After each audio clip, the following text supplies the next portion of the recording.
اللہ تعالیٰ نے حضرت انسان کے لیے ہدایت کے من جملہ ذرائع میں سے ایک ذریعہ کتابیں اور صحیفے بنائے۔ قرآن مجید سب سے آخر میں نازل ہوا، اور جتنی ماضی میں نازل ہونے والی کتابیں اور صحیفے تھے ان میں جو کچھ تھا اس کا خلاصہ قرآن کی شکل میں موجود ہے، اور قیامت تک آنے والے اور ما بعد قیامت معاد کی ساری چیزیں قرآن میں رکھی گئی۔ اور قرآن کے نازل ہوتے ہی باقی کتابیں منسوخ ہو گئیں۔ کتابوں پر اعتقاد، یقین، ایمان ضروری ہے، لیکن عمل صرف قرآن پہ ہوگا۔ یتیمے کے نا کردہ قرآن درست، کتب خانائی چند ملت بشست۔ ابھی قرآن مکمل نہیں ہوا کہ پچھلی کتابیں منسوخ ہو گئی۔ قرآن کے پہلے حرف سے ہی پچھلی کتابیں منسوخ ہو گئی۔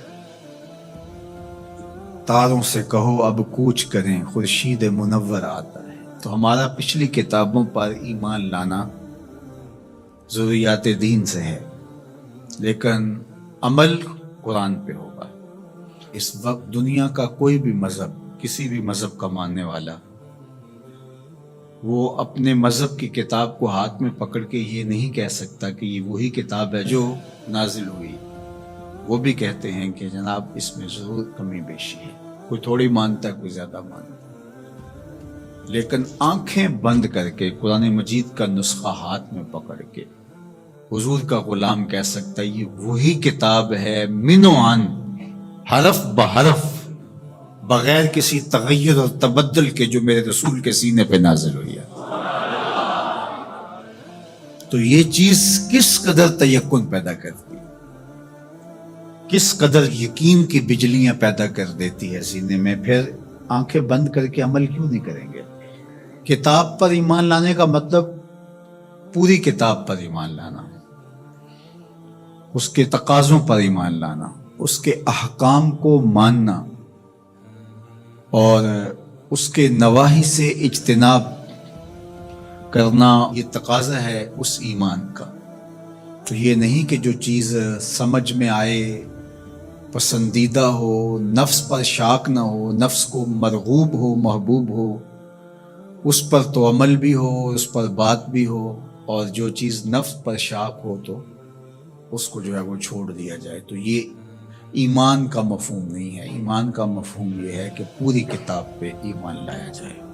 اور جبریل امین حضور کے قلب اطہر پر القاء کیا ہے قرآن کو، حضور کی زبان پہ نہیں اترا، حضور کے دل پہ اترا۔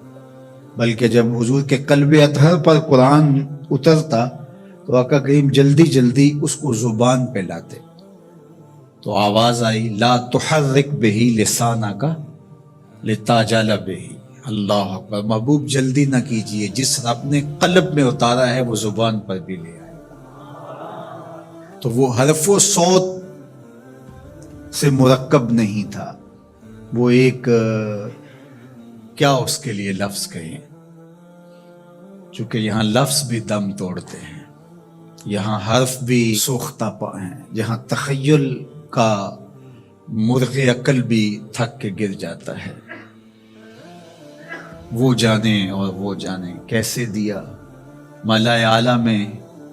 وہ منظر بھی تو ہم دیکھتے ہیں کہ رب اپنے محبوب سے پوچھتا ہے کہ یہ فرشتے کیا بات کر رہے ہیں، تو حضور معذرت کرتے ہیں، تو اللہ تعالیٰ اپنا دست قدرت، اب یہاں اور کیا کہا جائے، کسی اور کا ہوتا تو ہاتھ کہہ لیتے، لیکن یہاں تو دست قدرت، فَوَضَعَ كَفَّهُ بَيْنَ كَتِفَيَّ، تو اس نے دست قدرت میرے دو کندھوں کے درمیان رکھا۔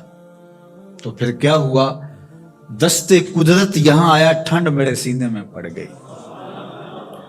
اللہ اکبر، فَعَلِمْتُ مَا فِي السَّمَاوَاتِ وَالْأَرْضِ، تو پھر کوئی کائنات کی چیز رہی نہ جو میرے سینے میں ڈال نہ دی گئی ہو۔ تو یہ ایک اور کیفیت ہے، اس کو آپ اس تدریس سے، یہ جو پھٹی کے ایک طرف استاد ہوتا ہے اور دوسری طرف شاگرد ہوتا ہے، درمیان میں نصاب پڑا ہوتا ہے، ایک یہ ہے، یہ طریق ہے، یہ بھی درست ہے، اس کا انکار نہیں ہے، لیکن یہ کیفیت اور ہے. ابسط ردا کا یا ابا ہریرہ. ابو ہریرہ کہا حضور مسئلہ بہت ہے, بہت کچھ سنتا ہوں, پتہ نہیں جاتا کہاں ہے. کہا چادر بچھاؤ. اللہ اکبر. مسئلہ کیا ہے مجھے یاد نہیں رہتا. کہا چادر بچھا لو. ابو ہریرہ رضی اللہ تعالیٰ عنہ چادر بچھا لیتے. حضور ایسے کچھ بھرا اور ایسے ڈال دیا. کہا اس کو سمیٹ لے اور سینے سے جوڑ لے. حضرت ابو ہریرہ فرماتے ہیں اس کے بعد میں بھولا نہیں ہوں. تو وہ کیا ڈالا تھا جو ایسے ڈالا تھا؟ اللہ اکبر. تو یہ ساری چیزیں صوت و آہنگ سے جڑی نہیں ہوتی, کچھ چیزیں نظروں سے بھی پلائی جاتی ہیں, اور وہ صفحہ و کرتاس پہ نہیں لکھی جاتی, وہ لوہے دل پہ لکھی جاتی ہیں. اس لیے فرمایا کہ ہم نے آپ کے سینے پہ قرآن نازل کیا, اور اس کی وجہ بھی بیان کی, اس لیے کہ ہم آپ کے سینے کو قرار عطا کریں, تسکین ملے, قرار ملے, مضبوط کریں آپ کے سینے کو. اللہ اکبر. تو حق ہے اس کتاب کا ایمان, اور ایمان بھی مکمل کامل رقم.